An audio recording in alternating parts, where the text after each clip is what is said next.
Hello and welcome to #teatuesday. I'm Lisa Ann Spencer. Thank you so much for stopping by. I'm going to be sharing with you today a new tea and a new tea set and Bible study tip number 6. So if you're interested, stay tuned.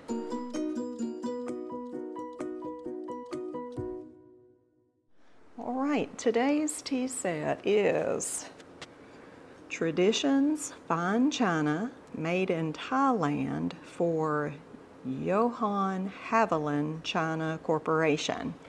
And this is called Blue Garland, and it is very beautiful. So the Haviland China Company has been around for a long time, I think like the 1830s.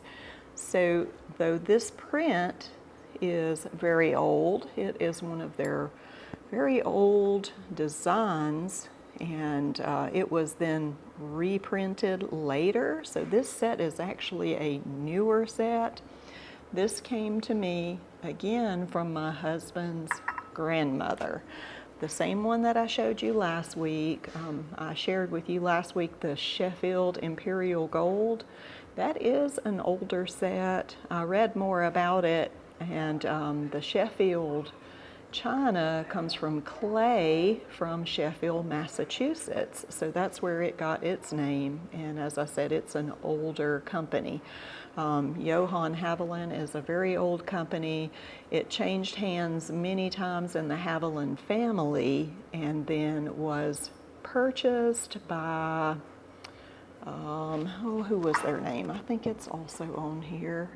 No, there was another name associated with it, but I can't remember right now. But anyway, they reintroduced this like in the late 1980s, early 1990s, and these sets were offered like in the grocery store. That was a very common thing starting back in the 70s, where, and I think even some grocery stores still do this today, where they will how many $100 you spend grocery shopping, you would get a free piece to the China set. And they would offer this for a long time so that you could collect all the pieces.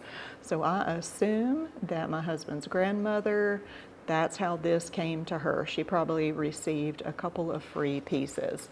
When we cleaned out her house, we found a couple of the berry bowls and a couple of the cups and saucers. So then I added to that collection the same way I added to the other collections. I would go to eBay, there goes my cat again, or replacements.com, and finished out the set by purchasing enough for a service for 8. Excuse me yet again while I go let the cat out. All right, my tea should not steep very long today because of the type of tea it is, so I'm going to go ahead and pour that up before I get carried away chit-chatting. Isn't this teapot lovely?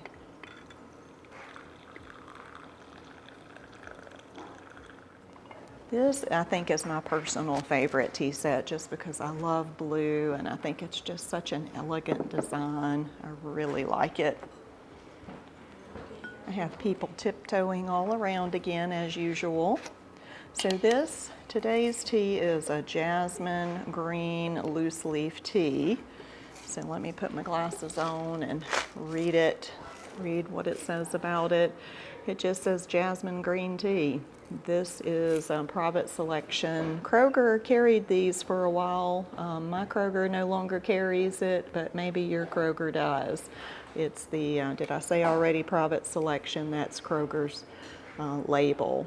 So anyway, this one, you don't use boiling water. You let the water boil, but you let it cool a bit before you steep the tea, and you only steep the tea for 1 to 2 minutes. And I think that's probably because it will get bitter if you leave it very long. So I'm gonna do my usual honey, about half a teaspoon, and whoops, cream. I gotta take my glasses off, now I can't see. I'm close to the point where I need to go get prescription bifocals but I think I'm saving that till I'm like 60 years old. Putting off the inevitable. All right, this shouldn't be so hot since the water wasn't boiling, so I'm going to give it a taste. My husband's sitting over there watching me, trying to be quiet. That's pretty good. It's mild. Today for my snack, I'm having a graham cracker and a square of chocolate, but I'll also have some blueberries in my berry bowl. Our son Gus works at Kroger, and he's a blueberry fanatic, and he said these are the best that he's ever tried, and he was right. They're from Peru. Maybe it's just the time of year or the variety, but they're very good. So I'm having some berries with my tea. Okay, today's Bible study tip number 6 is this study method where you compare the first to the last. You can do this at the beginning of the Bible and the end of the Bible. You can do it at the beginning of a chapter and the end of a chapter, and you can do it at the beginning of a book of the Bible and the end. So I learned about this method quite a few years ago. E.W. Bulinger, who's long dead, maybe he perfected this method. I don't know. He may have learned the method from somewhere else, but he has a Bible. It's the E.W. Bulinger Companion Bible.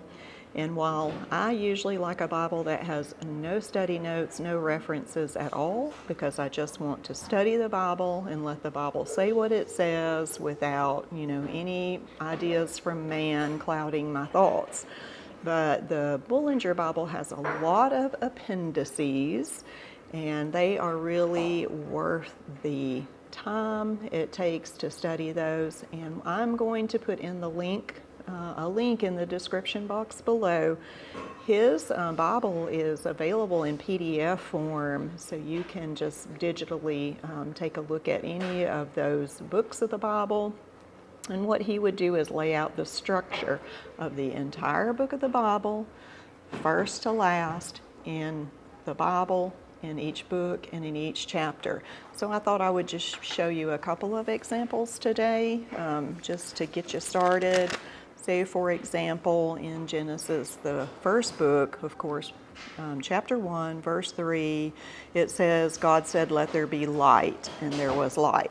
So when you go all the way to the end of the Bible, to the book of Revelation, in the last chapter in the book of Revelation, you see in verse 5, it says, there shall be no night there, they need no candle, neither light of the sun, for the Lord God giveth them light. If you compare the first 2 chapters in Genesis with the last 2 chapters of the book of Revelation, you're going to see the tree of life. You're going to see that Adam and Eve, were told that they could eat freely from the tree of life. And then in Revelation 22, verse 17, God says to them, come and drink of the river of the water of life freely. So those are the kind of things that I'm talking about. Let's look in Proverbs real quick and do a quick comparison there. Proverbs chapter 1. I'm going to have a lot of editing in this video because I said I didn't mind, but then they got really loud. Sorry. Don't put this online. All right, I had a few interruptions with the stuff going on in the background, so let me pick up where I was in Proverbs. So in the book of Proverbs, you can compare chapter 1 with chapter 31 and see some similarities, and that helps you as you are studying through the book.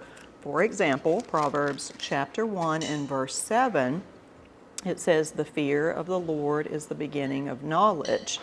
So then when you flip back to Proverbs chapter 31, and you look at verse 30, it says, favor is deceitful and beauty is vain, but a woman that feareth the Lord, she shall be praised. So you have that connection with fear.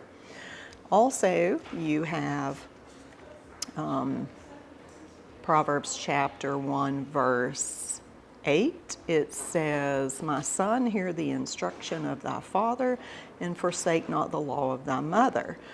When you flip back to Proverbs 31 and you look at the first verse, it says, "This is the words of King Lemuel, the prophecy that his mother taught him."